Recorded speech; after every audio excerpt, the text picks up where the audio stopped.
You're talking to the Rolex wearing, diamond ring wearing, kiss stealing, wheeling dealing, limousine riding, jet flying, son of a gun, and I'm having a hard time holding these alligators down. Woo! G5 Jeff TV, hit the subscribe button, hit the like button, please share this video, support your boy, support good content at all times. Follow me on Instagram and Twitter at BoxWithG5 Jeff TV, that's BOXWIT G5 Jeff TV. And if you guys don't mind, hit that bell icon so you'll be notified when I drop that heat. Philly boy Julian Jroc Williams won a title eliminator fight against Nathaniel Gallimore on the undercard of the Jarrett Swift Hurd Landy Lara fight. And I did a prediction video on it, and I mean, what more do you expect? I got it right. Julian Jroc Williams, unanimous decision. Only difference with what happened in my prediction was I thought Nate Gallimore would hurt Jroc a couple of times in the fight. It ended up, I think it only happened once. It looked like Jroc was buzzed once. I would say probably like in the 5th or the 6th round. But really, other than that, you know, it was pretty much a really, really good outing by Jroc. It was a fight that he needed. And with him having the victories over Nathaniel Gallimore and Ishe Smith, just hard-nosed, just gritty, tough, grab the lunch pail and come to work type victories, I think it's safe to say that Jroc is officially back and recovered from the Charlo fight. Now, with me getting the prediction right, that makes G5 Jeff TV 12 wins and 1 loss when it comes down to fight predictions. So, all of you guys be going up against me in the comment section when it comes down to these fight predictions. Y'all better get with me. Y'all better get on the winning side, baby. Better get on the winning side. But listen, that was a title eliminator for the IBF, which makes Julian Jroc Williams in line for a title shot for the IBF title. That means Jarrett Swift Hurd. Now, what's next for Julian Jroc Williams? Now, I asked this question because Jroc had major problems with Jermall Charlo because of the size and Jermall Charlo's power. Now, me personally, I think Jermall Charlo probably has more power than Jarrett Hurd. Jermall Charlo is definitely sharper in terms of technique. He's a sharper boxer than Jarrett Hurd. And this is Jermall, the one that's at middleweight, not Jermell, the one that's at 154 that I'm talking about. And Jroc got knocked down from a jab. He got hit with, like I said in previous videos, one of the most perfect shots you could possibly land in boxing history. If you don't believe me, go back to Jermall Charlo versus Julian Jroc Williams, round 5. I mean, that shot was, you couldn't script it any better than that shot. And the fact that Jroc got up from that shot told me what he had inside of him. So you have to ask yourself, with Jroc, does he have a legit opportunity to beat a guy like Jarrett Hurd? You know, Julian Williams is the better boxer. He's more technically sound. He moves around the ring better. He has more offensive tools in the toolbox.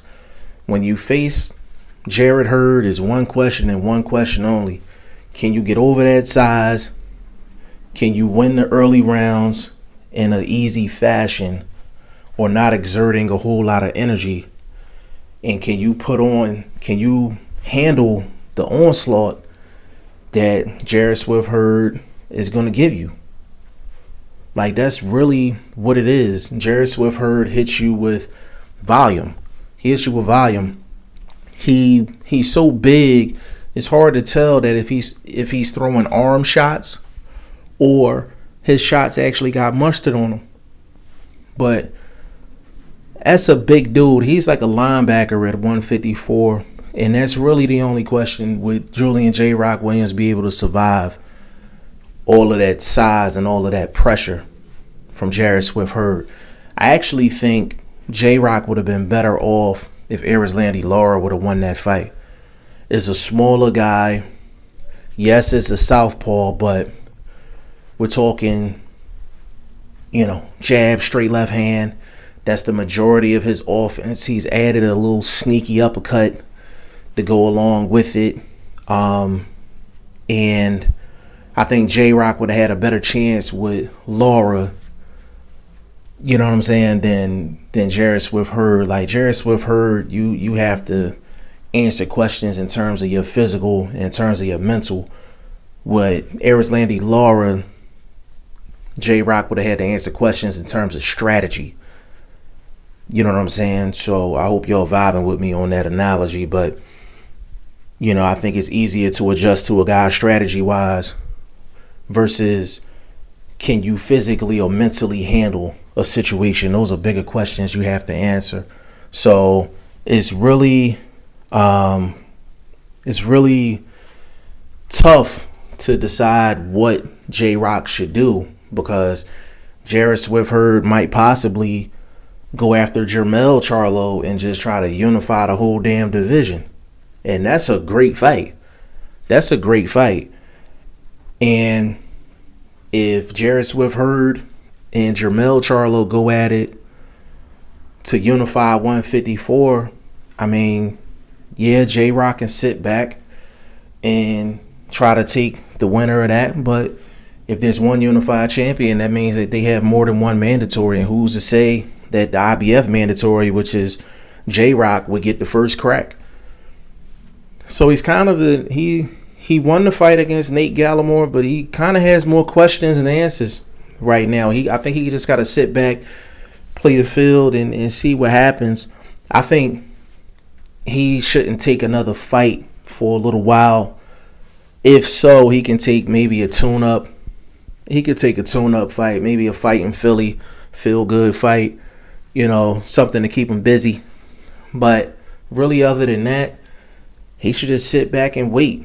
But like I said, Jroc, he'd have been better off with Lara winning that fight versus Hurd. But since Hurd won, and if Hurd goes after Charlo, I personally think that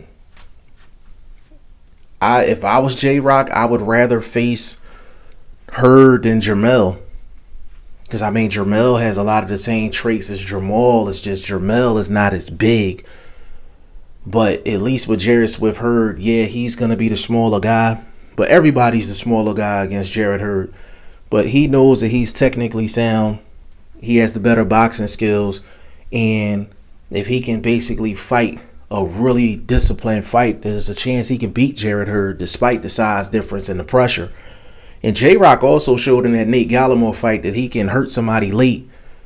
And he doesn't have a problem fighting on the inside. So that's something he's capable of doing, but he actually showed it late. A lot of times with Jroc, he'll show you the good boxing skills early, then he'll kind of veer off from that in the middle of the fight, and then he'll kind of just tough it out at the end. He did the same thing in the Nate Gallimore fight, but he just showed a lot of inside game, and he actually hurt Nate Gallimore. I think it was in the 11th round. He hurt him bad, hurt him real bad. I'm surprised Nate Gallimore actually even got out of that round. But Jroc, the future's looking bright. Might be another champion from my hometown of Philly. And we're going to see what happens. I'm really curious to see where Jroc goes from here, if he takes the immediate title shot or if he takes a tune-up just to wait around and see what Jarrett Hurd and Charlo and see how the whole landscape lays out. But y'all let me know what y'all think of Jroc Williams' victory over Nate Gallimore. And who does he have a better chance of beating? Jarrett Swift Hurd or Jermell Charlo? It's G5 Jeff TV. Hit the subscribe button, hit the like button. Please share this video. Support your boy. Support good content at all times. I appreciate y'all. Peace.